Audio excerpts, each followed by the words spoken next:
IAS institute నిర్వహిస్తున్న all India scholarship exam pass అవ్వండి. 2 years ఫీజులో 50% మాత్రమే పే చేయండి. ఆదిలాబాద్ జిల్లాలో పెద్దపులి సంచారం కలకలం రేపుతోంది. నిన్నటి నుంచి ప్రజలను భయభ్రాంతులకు గురి చేస్తోంది.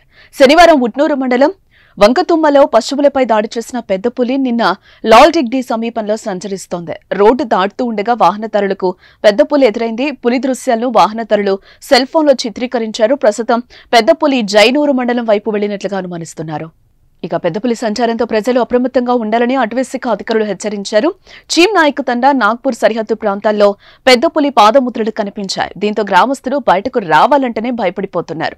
అప్రమత్తంగా ఉండాలని అటవీశాఖ అధికారులు సైతం హెచ్చరికలు జారీ చేశారు. మరోవైపు కారులో వెళ్తున్న వ్యక్తులకు సడన్ గా పెద్దపులి కనిపించింది. పులి రోడ్డు దాటుతూ వారి కంటపడింది. పులిని అతి దగ్గర నుంచి ప్రత్యక్షంగా చూసిన వాహనదారులు తీవ్ర భయాందోళనకు గురయ్యారు. అదెక్కడా తమపై దాడి చేస్తుందోనని టెన్షన్ పడ్డారు. కొందరు వాహనదారులు పులిని తమ ఫోన్లో వీడియో తీశారు. ఇప్పుడు ఆ వీడియో వైరల్ అవుతోంది సోషల్ మీడియాలో. ఇక పెద్దపులి ప్రయాణం కొమరంభీం జిల్లా జైనూరు వైపు ఉన్నట్లుగా తెలుస్తోంది. సాయంత్రం సమయంలో ఉట్నూరు మండలంలోనే పశువుపై దాడి చేసింది పులి. ఇది గమనించిన స్థానికులు కేకలు వేయడంతో పులి అక్కడి నుంచి పరుగులు తీసింది. ఆ తర్వాత లాల్టెగ్డీ వద్ద కనిపించింది. గత 15 నుంచి 20 రోజులుగా నిర్మల్ ఆదిలాబాద్ జిల్లాలో పూర్తిగా సంచరించిన పులి ప్రస్తుతం కొమరంభీం జిల్లా వైపు పులి అడుగులున్నట్లుగా తెలుస్తోంది.